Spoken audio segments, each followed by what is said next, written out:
And as you guys asked for it, questioned, inquired about Ibeabuchi, there's your answer. James Mackenzie Morrison, the son of the legend Tommy Morrison, okay? And he's taking on Ike, the president, Ibeabuchi. And let me counterpunch. That will be a war. And it's going to be a war on both ends because we have a guy that's 21-1 and 20 knockouts or something like that, James Mackenzie, versus 20-0 with 15 knockouts with Ibeabuchi.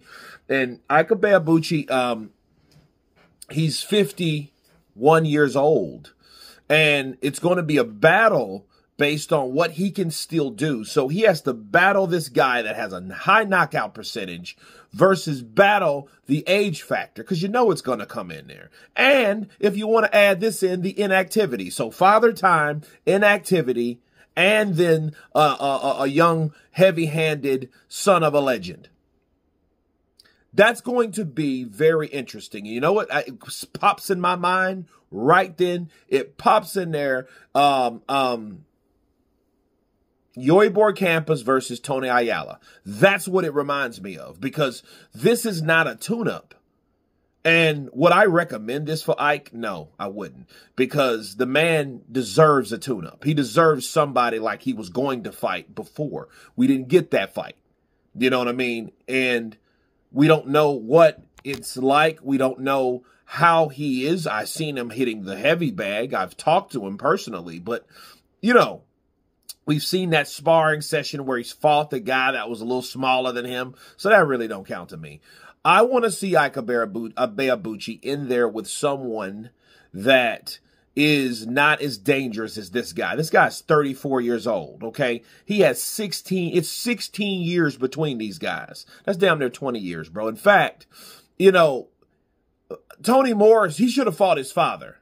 He could have fought his father. If his father would have still been around, that probably would have happened. That would have been the case. That would have been one of those fights that probably would have mustered up if Ibeabuchi wouldn't have got incarcerated. You know what I'm saying? Now he's fighting his son, 16 years younger, you know what I mean, than him.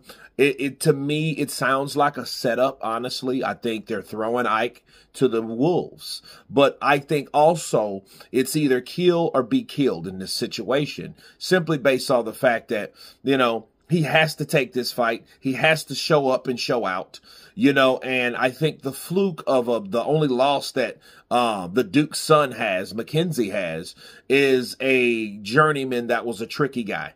You know what I mean? I think he's 12-3, right? So, bro, it will be very, very interesting to see how this fight goes. Hey, it's signed, you know. Is it sealed or delivered? No, but it's definitely signed. They don't have a date yet. It's interesting to see what he would do, but it just shows you, though, how fierce and how much Ibeabuchi wants this fight, or wants to come back and wants to show that he is ready and he still wants to fight on the top level. And that's one hell of a way of showing it, that, hey, I still want this. I'm still the man. I'm still the president. So guess what? Give me anybody, put them in front of me, and I'll knock them out. That's what I'm seeing from this. And it's crazy, though. And I've never seen someone that's been out of the ring for over 20 years come back in there and fight someone this dangerous. That's very unorthodox right there, you know, and dangerous. You know, a little reckless, honestly. But he, I guess, again, whoever that's managing him, I think it's more so the manager of Mackenzie feeding Ike to him versus the other way around. You see what I'm saying? I think they're doing that because they want somebody on their record that's never been beaten before, like Ibeabuchi. You know, honestly, I wouldn't do it. If I was Ike, I wouldn't do it. Give me a tune-up first. Then let me fight someone like that. Hell, give me a couple tune-ups, to get the cobwebs off. You know, to get the kinks out. Let me do that first. Besides, throw me in there with this live dog that's been fighting, that's been active. You see what I mean? I wouldn't want that for him because, honestly, we as boxing fans know who Ibeabuchi is, respected who he was, and he's a legend by right morally. Okay? Does he have a statue and shit like Deontay Wilder? No.